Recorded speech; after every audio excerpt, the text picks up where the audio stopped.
Hey everyone, welcome to The Explainer. Today, we're jumping right into one of the trickiest, most urgent balancing acts of the modern world. We're talking about the deep tension between human progress, our constant push for economic growth, and the absolute, non-negotiable need to protect our environment. It's literally a puzzle every single nation on Earth is trying to figure out right now. Which brings us to the defining question of our era. For over a century, we've basically assumed that if an economy is growing, the environment is paying the price. But is that actually true? Can a rapidly expanding economy shrink its carbon footprint, all while lifting its citizens into higher levels of prosperity? Okay, let's dive into this. Here's our roadmap for The Explainer today. 1. The cost of global growth. 2. Defining sustainable development. 3. Malaysia's energy landscape. 4. Renewable solutions in action. And 5. The road to 2030. Part 1. The cost of global growth, looking at economic expansion and environmental impact.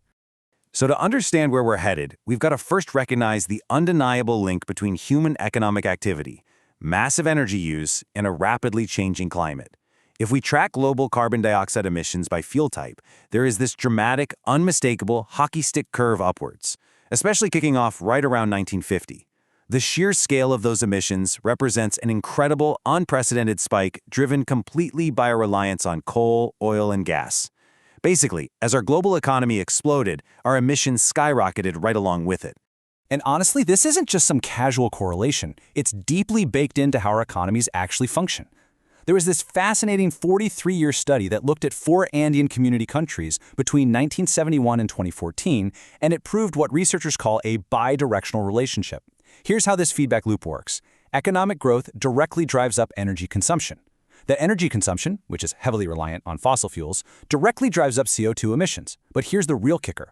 Those CO2 emissions and the resulting environmental damage eventually loop right back around to negatively impact economic growth. It's a stubborn cycle that constantly fuels itself.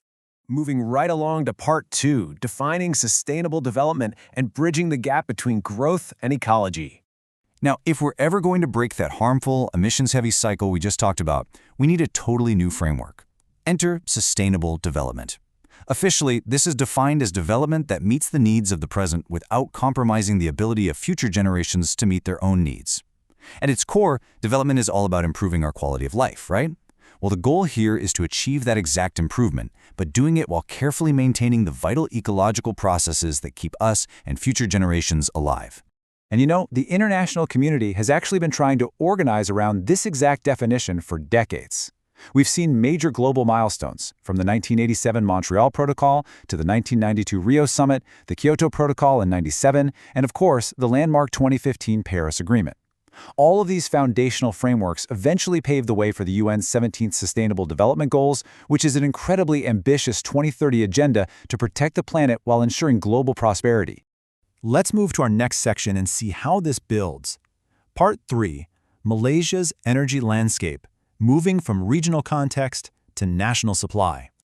To really understand Malaysia's situation, we have to zoom out and look at its regional context within ASEAN.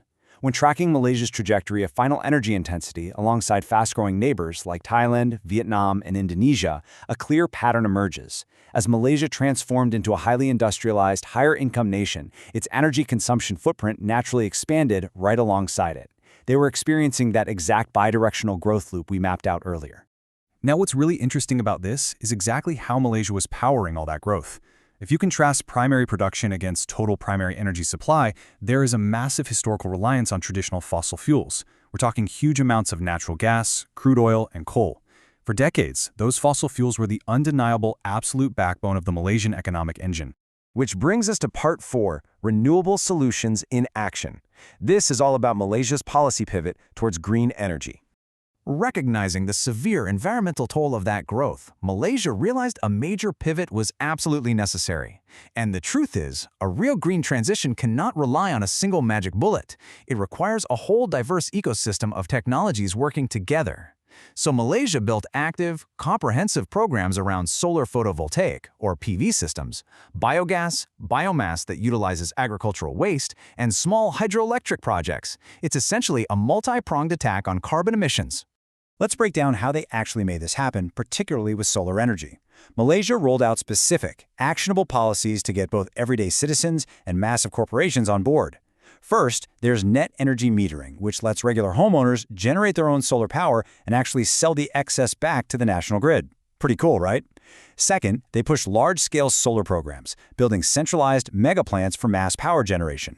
And third, the feed-in tariff system. This guarantees premium payments to individuals or companies producing indigenous renewable energy. They essentially made it highly financially attractive to go green.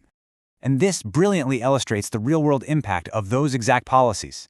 After years of steady, kind of modest growth in solar PV generation in the early 2010s, there's a massive, undeniable spike in 2017 and 2018. It's absolute proof that when a government implements smart, financially viable incentives like that net energy metering and those feed-in tariffs, it actually triggers rapid, large-scale adoption of green tech. Finally, let's look ahead. Part 5, The Road to 2030, covering future strategies and long-term sustainability. So, the crucial point of all this momentum is a very bold target set by the government: 20%. They committed to generating 20% of the country's electricity from renewable sources by the year 2030. To put that into perspective for a second, at the time this aggressive goal was announced, the country was sitting at roughly 2%, so we are talking about a massive systemic jump in a very short amount of time. Of course, reaching a target that aggressive requires some deeply pragmatic foundational steps. The policy objectives go way beyond just plugging in a few more solar panels. They aim to fundamentally increase renewable energy in the power mix while keeping generation costs totally reasonable for the everyday consumer. But what's truly strategic here is the human element. The government heavily emphasized the need to train and develop local talent with in-depth technical knowledge, deliberately reducing the country's reliance on outside consultants. So it's really about building a sustainable domestic workforce, not just sustainable power. All of this culminates in a clear, beautiful vision of what a successful transition actually looks like: a fully integrated, decentralized energy future. We're talking about homes producing their own power, electric vehicles seamlessly tied into the ecosystem, and a smart grid balancing the whole shebang. It represents a total, ground-up structural shift away from their historic reliance on fossil fuels. The dynamic between economic growth and energy consumption doesn't have to be a destructive loop forever. With the right mix of ambitious targets, solid financial incentives, and long-term planning, sustainable development is totally achievable. But it requires serious vision. So I'll leave you with this to consider.